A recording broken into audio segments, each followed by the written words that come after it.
Assalamualaikum dan salam sejahtera. So, untuk minggu ke-14, kita akan teruskan dengan 5.4 iaitu phase diagram. So, ni adalah minggu yang ke-14 ya. Kita lagi 4 minggu untuk final kita. So, Madam nak you all buka nota 5.4 phase diagram. Okey. Semua dah buka nota? So, dengan cara merujuk kepada nota yang awak ada, yang awak dah photostate. Okay, so in this subtopic, we will learn about the definition for the phase, what is triple point, critical point. And then we will learn how to draw the phase diagram of the CO2 and H2O. Kita akan belajar lukis phase diagram. Kalau keluar soalan periksa, suruh awak sketch the phase diagram, dia akan keluar CO2 dengan H2O. Antara salah satu ni lah. Soalan bocor. Okay. And then how to determine the triple point and critical point on the phase diagram. And then the value of the triple point and critical point for the CO2 and H2O student must memorize. Wajib hafal. Kalau soalan tu beritahu nilai, Alhamdulillah. Maksudnya bonus kepada awak. Kebiasaannya soalan melibatkan sketch the phase diagram of CO2 and H2O, dia akan bagi nilai triple point and critical point. Cuma itu bukan satu benda yang wajib.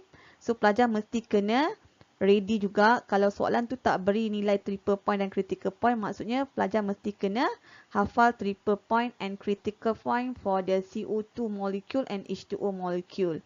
And then anomalous behavior for the water. And then we will learn how to determine the changes in phase when the temperature is increased at constant pressure, ataupun kita panggil dia proses isobaric process. And what happened to the changes in phase when increase in pressure at constant temperature, ataupun also known as isothermal process. Yang dua proses ni kena hafal lah term dia ni. Okay, isobaric dengan isothermal. Isobaric maksudnya kita buat changes in temperature at constant pressure. Kalau isothermal, changes in pressure at constant temperature. Alright. So, yang pertama pelajar mesti tahu mengenai phase. What is mean by the phase? Fasa. Phase is a homogeneous part of a system in contact with other parts of the system but separated from them by well-defined boundary. Mesti dipisahkan secara well-defined boundary. Kita nampak sempadan dia. Boundary maksudnya sepadan kan? Contoh solid dengan liquid. Kita nampak sempadan ataupun kita boleh differentiate. Kita boleh separate between the solid and liquid. Sebagai contoh, saya letak ais batu direndamkan dalam kita punya ais batu ais kita immerse in liquid. So nampak dua fasa. Satu fasa adalah solid, satu fasa lagi adalah liquid. And then kita ada fasa gas dan juga liquid solid. Ada tiga part of homogeneous system, solid, liquid and gas. Gas ni nama lain adalah vapor lah. So pelajar nak label as the vapor boleh, as gas pun kita terima. And then how to determine the number of phase for the mixture. Kalau sistem itu bercampur, campurannya adalah terdiri daripada gases. The mixture consists of gases. So kita tentukan fasa dia satu fasa sahaja. Why? Because gases are well mixed. So we cannot see the boundaries between the gases. Sebagai contoh, kalau saya mix in a container 3 different gases. So contoh saya mixkan, campurkan carbon dioxide, H2O and saya campurkan CO2 gas, nitrogen gas dengan oxygen gas in a container. So how many phase for this system? One phase, because these all three gases are well mixed together. So we cannot see the boundaries between the gas. Okay. Walaupun dia ada tiga gas tapi satu fasa aje. Kalau liquid, the two liquid do not mix. As example, oil and water. Air tak boleh mix dengan water. Kenapa? Sebab akan dapat dua fasa. Walaupun sama-sama liquid. Air awak liquid. Minyak pun liquid. Tapi kita katakan dia dua fasa, two phases, because we can see the boundaries between these two liquid. Even dua-dua tu adalah liquid condition, tapi kita akan katakan dia adalah two phase, dua fasa, sebab these two liquids do not mix together. Kita akan nampak separate in boundaries between the oil and water. The last one, two liquid well mixed. Contoh alcohol and water. Alcohol well mixed in water. Ingat lagi tak chapter 5.2 kita bincang kan? Why alcohol can dissolve in water ataupun why alcohol can soluble in water? Because alcohol can form hydrogen bond with the water. Yang ni due to the formation of hydrogen bond. Yang ni kita dah bincang dah Jangan kata tak tahu. That's why lah alcohol mix well with the water. So the number of phase is 1.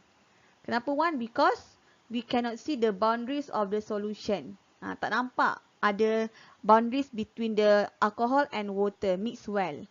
Okay, sebagai contoh lain, how many phase for the first diagram ni? Contoh saya letak liquid of water mix dengan pewarna warna purple.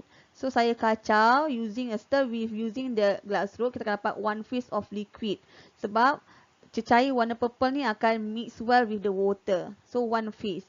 Kalau 2 phase liquid, contoh ni, contoh yang kedua ni adalah minyak, oil and water.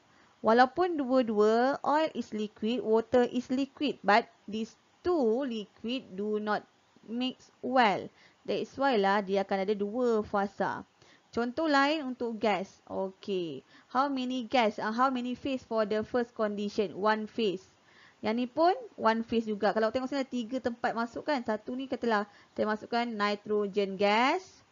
Yang lubang ni saya masukkan CO2 gas. Yang lubang tengah-tengah ni saya masukkan contoh chlorine gas. So all these gases mix well together.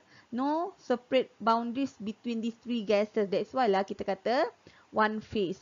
Gas memang tak kisah berapa banyak dicampur, memang satu fasa sahaja. Okey, seterusnya phase diagram. Dalam subtopik 5.4 ni yang penting adalah phase diagram awak. Yang tu introduction je, mukadimah aje. Yang penting kita tahu phase diagram. What is phase diagram?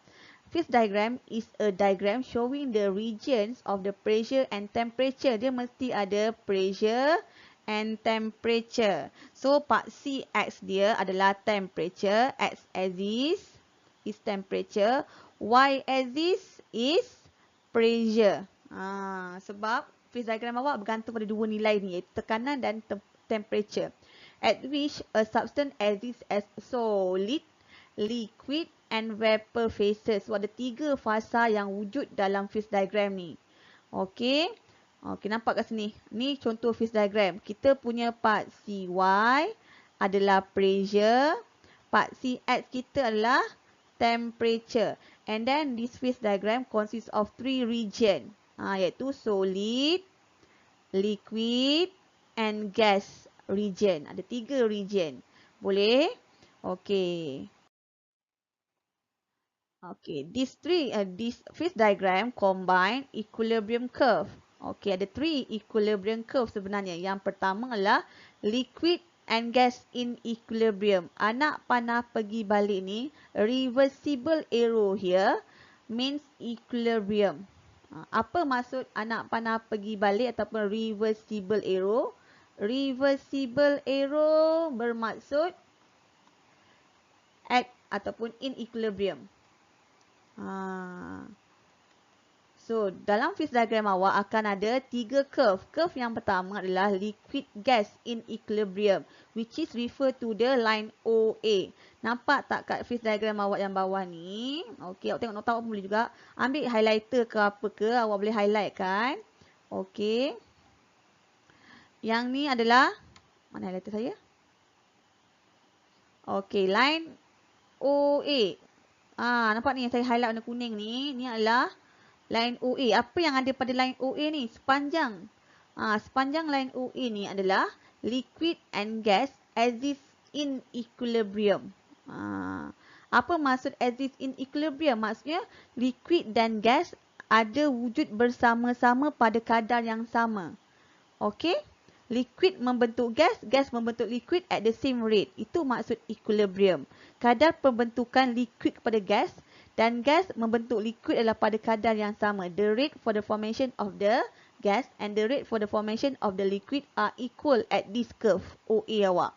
Okey, yang kedua kita ada line ataupun curve solid liquid iaitu line OC. Cuba tengok line OC awak. Mana OC awak? Okey, contoh yang warna purple ni Highlighter saya warna purple ni adalah refer to the OC line. OC line adalah solid and liquid in equilibrium. What is mean by equilibrium? Di mana pembentukan liquid dan juga pembentukan solid pada kadar yang sama. The rate for the formation of liquid and the rate for the formation of the solid are equal. Boleh? Okay, the last one yang ketiga kita ada solid gas curve iaitu line OB. Line OB di sini merujuk kepada line solid and gas at equilibrium. What is mean by the solid and gas at equilibrium? Maksudnya the rate for the formation of the gas is equals to the rate for the formation of the solid. Okay, itu maksud in equilibrium. And then kena combine balik tadi, kita punya phase diagram mesti ada 3 region iaitu solid region, liquid region dan juga gas region. Yang the first part adalah solid region, second part liquid region dan juga third part kita bahagian yang ketiga adalah gas region ataupun kita boleh label sebagai vapor region.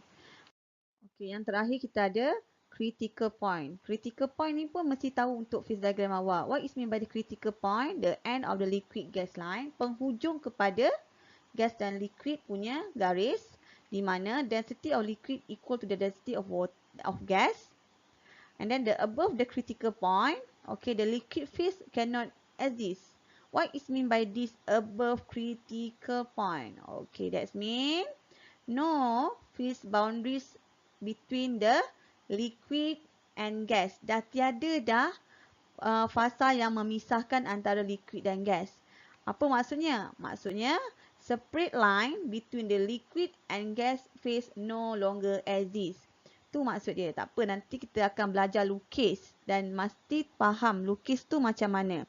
Nak lukis macam mana mesti faham apa maksud critical point, apa maksud triple point dan mesti tahu apa curve yang wujud. Kena ada region solid, liquid gas dan juga kena ada 3 curve. Curve solid, liquid in equilibrium, liquid gas in equilibrium dan juga solid gas in equilibrium. Awak tahu benda ni, awak boleh lukis phase diagram. So next subtopic and next video, Madam akan terangkan cara nak sketch the phase diagram for the carbon dioxide and water. Okay, thank you.